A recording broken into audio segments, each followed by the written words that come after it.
নমস্কার বন্ধুরা, সীমা রান্নাঘর। আমি আজকে রান্না করব ঝিঙে দিয়ে মাছের ডিম।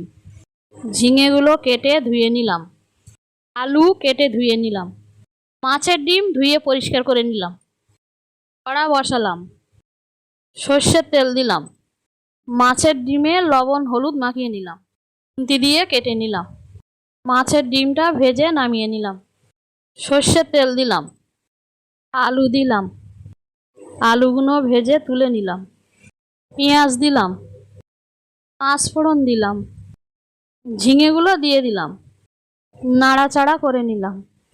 ভেজে রাখা আলু দিলাম, লবণ দিলাম, আদা বাটা দিলাম, হলুদ দিলাম, জিরের গুঁড়ো দিলাম, লঙ্কার গুঁড়ো দিলাম, নাড়াচাড়া করে নিলাম। জল দিলাম, চিনি দিলাম, ভেজে রাখা মাছের ডিমগুলো দিয়ে দিলাম। আরও কিছুক্ষণ নাড়াচাড়া করে নিলাম, ফুটিয়ে নিলাম, নামিয়ে নিলাম। আমার রান্নাটা ভালো লাগলে লাইক, সাবস্ক্রাইব, কমেন্ট, শেয়ার করুন। ফ্যান্টাস্টিক।